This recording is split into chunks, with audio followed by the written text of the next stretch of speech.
Šobrīd es atrodos uz Stabils. Man aiz muguras ir 16. numura māja. Tā ir celta 1919. gadā, un tā ir īpaši ar to, ka tajā ir dzīvojis viens no ievērojamākajiem cilvēkiem Latvijas vēsturē – Gunts Ulmanis. 1939. gada 13. septembrī Rīgā.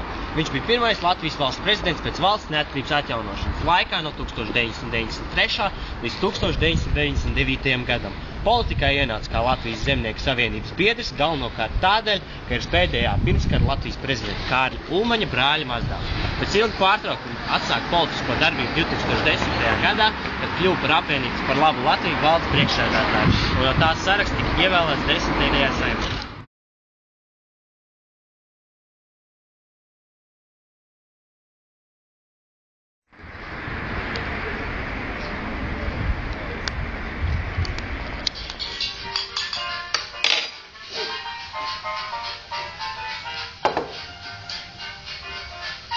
Viņa tēvs, Edvards Ulmanis, bija pēdējā pirmskara Latvijas prezidenta Kārļa Ulmaņa brāļa dēls. Pēc Latvijas okupācijas tēvs apsūdzēts spiegošanā pret PSRS ar kontrrevolucionāru nolūku. 1941. gadā notiesāts ar brīvības atņemšanu uz 10 gadiem. No 1941. līdz 1946. kopā ar ģimeni atradās izsūtījumā Sibīrijā, Krasnojorskas novadā. 1949. gadā Ulmaņa ģimene tika atkārtot izsūtīta, taču Gunts Ulmanis palika Latvijā. Dzīvojis Ēdolē pie attāliem radiem, kur sācis skolas gaitas 1955. gadā. Saņēma pasu, nomainīja patēvu uzvārdu Rūpītis, atpakaļ pēc savu tēvu uzvārdu Ulmanis. Ulmaņa vidusskolu 1963. gadā un vēlāk mācoties Rīgā dzīvojis šeit.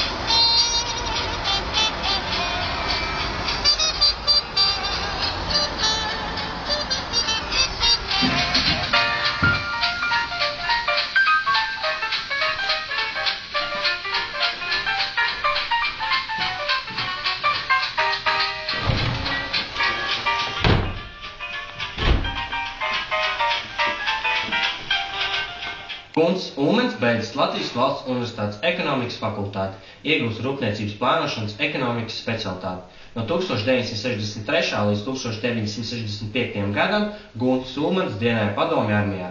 Atrodoties dienestā, iestājās PSKP. No 1965. līdz 1989. gadam bija partijas biedrs. Pēc dienas strādājis par ekonomistu, strādājis tramvaju un trolejbusu pārvaldē, bijis augstskolas pasniedzējs Rīgas Politehniskajā institūtā un Latvijas Valsts Universitātē, pasniedza tautsaimniecības plānošanu. 1971. gadā Gunts Ulmanis sāca strādāt par Rīgas pilsētas izpildu komitejas plānošanas komitejas priekšsēdētāja vietnieku, taču amatu zaudējis dēļ radniecības ar Kārļu Ulmani. Pēc tam bijis Rīgas rajona sadzīves pakalpojumu kombināta direktors, pēc Latvijas neatkarības atjaunošanas apstiprināts par Latvijas bankas padomes locekli 1992. gadā, kā arī pievērsies politiskajai darbībai. 1992. gadā Ulmanis iestājās Latvijas Zemnieku savienībā, un no tās saraksta 1993. gada jūnijā tika ievēlēts par 5. Saeimas deputātu. Tā paša gada 7. jūlijā Saeima ievēlēja Guntu Ulmani par Latvijas valsts prezidentu. Trešajā balsošanas kārtā. Pēc ievēlēšanas viņš pārtrauc aktīvu darbību partijā, bet kļuva par LZS goda priekšsēdētāju. 1996. gada 18. jūnijā viņu atkārtot ievēlēja par Latvijas valsts prezidentu jau pirmajā balsošanas kārtā. Amatā bijis līdz 1990. gadam, kad notika Vairas Vīķis Freibergs inaugurācija. Viņš ir saņēmis daudz ārvalstu apbalvojumus.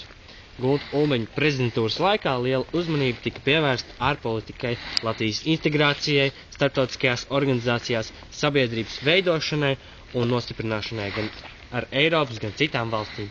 Viņa prezidentūras laikā Latvija tika uzņemta Eiropas padomē un uzsāka ceļu uz Eiropas Savienību un NATO.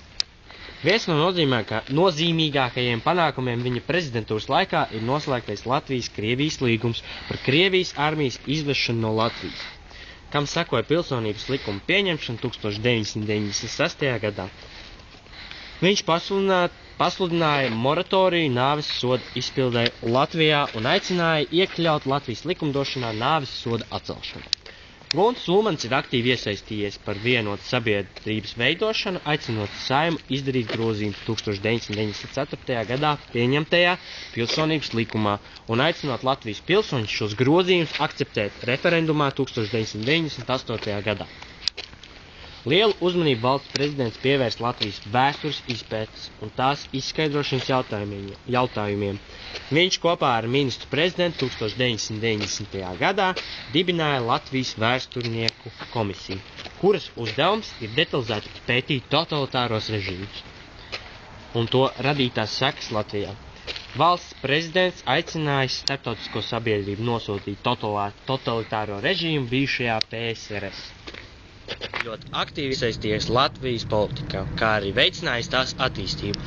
Viņa prezidentūras laikā tika veikti īpaši grozījumi Latvijas satversmē, kas dod mums labumu vēl šodien.